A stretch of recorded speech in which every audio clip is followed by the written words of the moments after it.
you like to explain to me how you guys established this post and what all these marks on here mean? Well, as you know, we were instructed to run the range line up from between ranges 3 and 4, but when we got up here from Lansing, we found that there was so much water we would have had to survey from boats in order to do that. So Mr. Smith and I decided to move over here to the range line between ranges 4 and 5 and project that line up approximately 4.5 miles to this point, which we've intersected 4330, which you can see here, 4330 north, the Iowa boundary, range 5, township 100 north, and similar markings on the other 4 sides. Yep. So this will be the initial point of the state line survey now. Okay. So this is where we'll start measuring to go west all the way out into the Dakotas. Correct. All right, well, let's see what's on this side of the post. It looks like I'm in Iowa on this side. You're in Minnesota on that side then, right? That's correct. Minnesota here, Iowa there. 4330 of course, is instructed in the legislation establishing the state line. So this is a township corner then for 4 townships. Correct. 2 in Iowa and 2 in Minnesota. That's I believe correct. it's the only common point on this whole line then, because the rest of them are all going to be new township corners in Minnesota, and the Iowa ones will close wherever they come out. Closing corners on the state line in Iowa, correct. Okay, so this is range 4, township 100 north. And over here is range 5, 101 north, and range 4, 101 north. And that was purely by coincidence that this happens to be township 100 and Minnesota starts with 101. Yep. It just happened that way. happened that way. Well, what is this? A 12-inch square oak? Oak post. That ought to last quite a while. We hope so. Good job, Mr. Marsh. Thank you. So as the line proceeded west, Talcott had a crew under Harry Taylor, which was a young man he brought with him from Washington, D.C., out ahead of him measuring this baseline that they were running from astronomic station to astronomic station, that they were going to come back and offset later.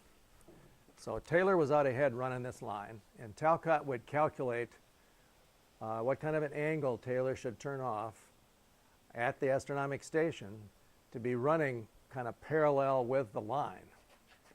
And then Taylor would take off and run for 40 miles. He'd keep projecting this line with the astronomic transit, which was a pretty good sized instrument.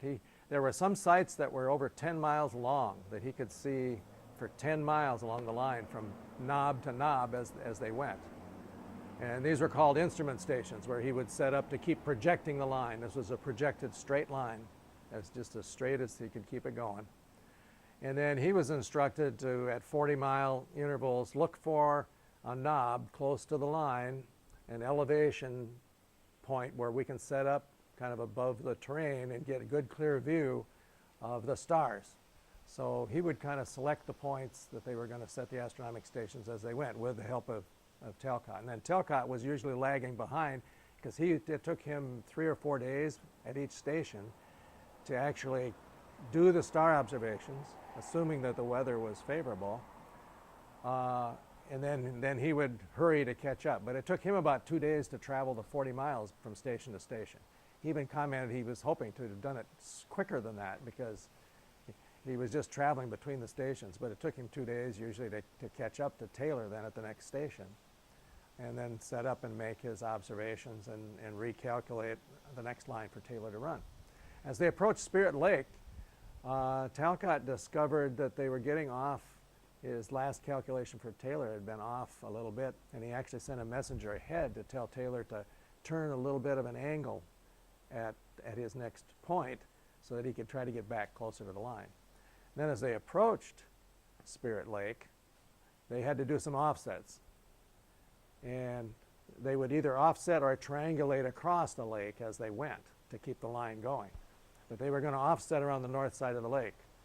And they did one offset and thought they were going to be okay, and they still hit a real dense woods, so they stopped. They couldn't get through this dense set of woods. So when Talcott got up to Station Madison, he set up on the knob at Station Madison, and he turned off an angle over the top of the woods. You could see over the top of it from there, back to this point that they had stopped at, and calculated the remainder of that line. So it's kind of around Station Madison, the line does a bunch of jogging and moves around a little bit. And in fact, when they came back to set the points, instead of working off of the baseline that Taylor had set, they actually ran a new line right down the line using the calculation from Station Madison to run back east towards the lake for setting the first set of monuments there. So he was constantly adjusting as they went. One of the stations they set up on Station Jefferson was about 3/4 of a mile north of the line in order to find a knob that sat up where they could actually see good from it. So they weren't always real close to the line. They were sometimes quite a ways from the line where he did his observations. He'd just calculate the position of where he was taking his observation, and then they would measure south or north. And it turns out actually all the stations are north of the line, just by chance, I believe. Then they would measure from his calculated latitude of his point of observation. They would measure south on the meridian that he had established as a true north-south line using the star shots. They would measure south to be on the line, or they would measure south to the baseline that Taylor had run, and then from that calculation adjust all the points along the line accordingly. So he made up a complete set of notes for each half mile, calculating how far off of Taylor's baseline they had to go to be on the state line at each point. What's interesting, Taylor ran the line. He was actually the guy measuring the baseline from station to station. And I've never seen those notes. I don't know where those notes are. Taylor drew up the maps using those notes, showing the topography and the lake crossings and how they triangulated across each lake. But I've never seen those notes. We have Marsh's notes of his preliminary line, which he shows the topography that he ran into on his preliminary line, but that was a ways north of the line. We have an official set of notes put together by Scheller, who was the guy responsible for setting the monuments on the way back.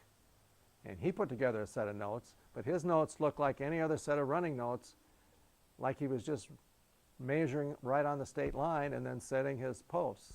And he shows his topographic ties. But he didn't measure that line. He was just offsetting with Talcott's offsets.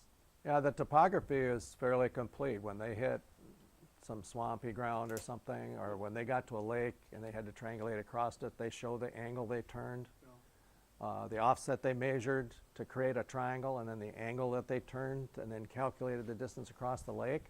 What's interesting is a couple of the bigger lakes they went across, Lake Okemepeten over south of Blue Earth, there's quite a bit of error going across that lake.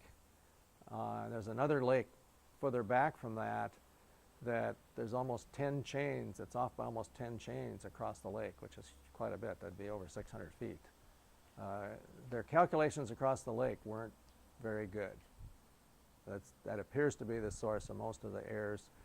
There's one other chainage, one other spot where they dropped a tally. A tally is as they were chaining with the chain here. The head chainman would have start out with 11 chaining pins, steel pins with a little flag on them that he would stick in the ground as they went, each 66 feet. In fact, they were using a 33-foot chain, a two-pole chain it's called. That's in his notes, that they were using a 33-foot chain, not a 66, so they were going half a chain at a time.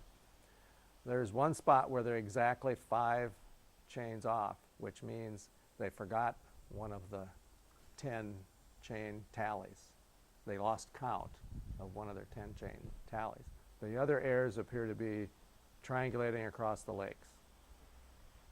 And they only turned one angle. I attribute that to being they didn't go check the angle on the other side of the lake. They just turned one angle and calculated it. So if their compass or whatever they used to observe the angle with was off a little bit, there was immediately an error in the distance across the lake. They were always taking topo on the line. and it shows up in Scheller's notes, but like I say, I don't think, well, Taylor's notes was the ones that he drew the map from. And the maps are very detailed. They show marsh areas, they show swampy areas. Then in the notes, they would usually note soil first rate or second rate or third rate. And they would even note sometimes the woods, the type of woods they were in usually. They were identifying what kind of trees they were in when they were in the woods. So it was a pretty thorough topography of the land along the line.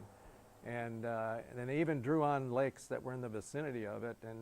And Talcott even talks once in his notes about that they took some extra topo once in a while off to the side so they could show additional lakes and things as they were going across. And most of the names are the current names of the lakes. I don't know if they named them or they were already named. There were some rough maps of the area that had a lot of the lakes already named. Like Spirit Lake obviously had been named for a long time by the natives, and that stayed. Most of the rivers are their proper names. The Cedar River, the Des Moines River was well known in the area when they went across that. So I think most of the rivers and the lakes had already been named by the natives or other people who had been in there mapping. I mean, Talcott himself had been through that area 30 years before. Now, some of the names he used on that map are different. And in fact, the Zumbro River running through Olmsted County, he called the Pine River. And one of the other lakes over by Spirit Lake, he named something completely different than what it is, because he named it after one of the guys that was with him at the time, because the native didn't have a name for it yet. That was just Talcott's way of keeping track of it. It's in order of the presidents, and he's the one that named them when he got there. He named the first one Station Washington, and away it goes. He's a military guy. He's going to think of a military way of doing things.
Okay, so from here we started west, measured west, and set our astronomic stations every 40 miles. And at Station Madison, when I got there, that's when I met Mr. Marsh on his way back. We spent about a week there in July, mid-July, doing the astronomic observations, calculating the latitude, and then we went on out to the Sioux River. And then on our way back, we came back to Station Madison, spent another week there calculating all the offsets along the line for the crew that was setting the monuments. And then I instructed Scheller and Isaac Smith to finish up the monuments on their way back, and that they should monument all of these astronomic stations with a large rock that they could monument the astronomic stations with. And then also where the meridian crossed the border, they were also supposed to put in some rock monument, or 2 or 3 rock monuments on the border at the location of the meridian that passed through these stations, just to monument our place where we calculated the astronomic positions, so that if anybody ever wanted to come back and check those, they could check those. Now, I even recorded in my diary that day back in Station Madison before I left they had placed a large stone, and the stone had an iron pin in it, which meant they drilled a hole in the stone to set this iron pin in the stone that marked the position on the knob at Station Madison over there by Spirit Lake. So I know exactly what was in that point, what they set in that point.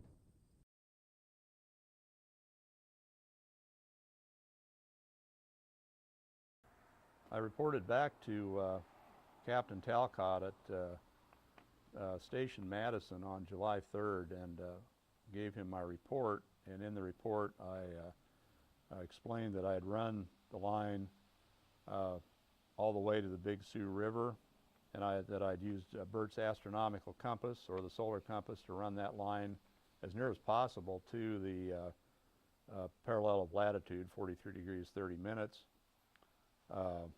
We measured the distance with the chain and found that the distance was 212 miles and 86 links.